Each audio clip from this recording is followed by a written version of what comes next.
Thomas Tuchel has been in the media praising Declan Rice, saying all the good things about Declan Rice. He was asked about him. He said that he loves him. He's proud to be Declan Rice coach, and he's super humble. His quality will always show and things like that. Remember, it's not a secret that Declan Rice has that leadership qualities.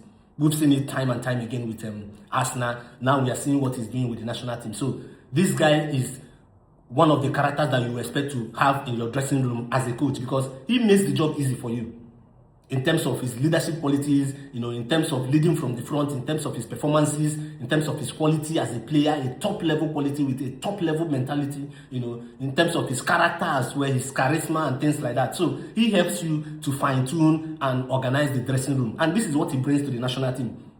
Definitely. So Thomas Tuchel, as a top manager, has seen the impact of Declan Rice in the national team side. So praising him is something that is quite usual, because we've seen it from coaches like Mikel Arteta and even rival coaches as well, praising Declan Rice. But then it doesn't stop there. Thomas Tuchel is going to be vested with the burden of lifting this English national team or the England national team to at least the semi-finals of the World Cup. Anything other than that might be considered a failure in the media. I wouldn't know, but anything other than that might be considered, because England has the quality. Look at Declan Rice, look at Harry Kane. What you say about Declan Rice is exactly the same thing you say about Harry Kane. These are players that have proven themselves, at the highest level of football. Their mentality is top-notch and everything. You have players like Jude Bellingham, Champions League winner. Age is on his side. They have the legs. And a host of players. You have John Stones at the back, someone with lots of quality. You have seen what he has done with Manchester City. You have Gray. You have players littered everywhere. Quality players. So what is holding England? The only thing that is holding England is the system, the tactics. You have no business coming up against a weak team and you are playing two holding midfielders. You take away creativity from the front.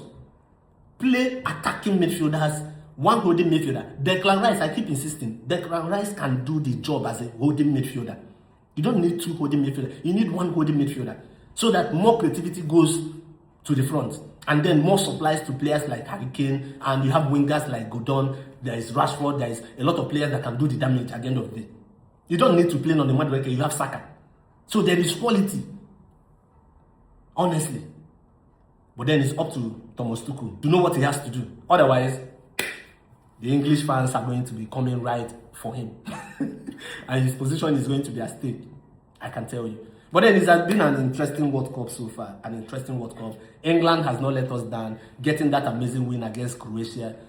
Massive victory for them, massive victory. For the first time I'm seeing England, for the first time in a long time, I'm seeing England score comfortable goals in a World Cup tournament.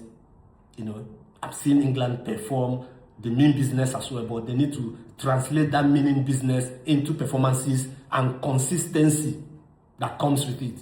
But then, super interesting, super amazing so far. Share your thoughts, let's see what you think.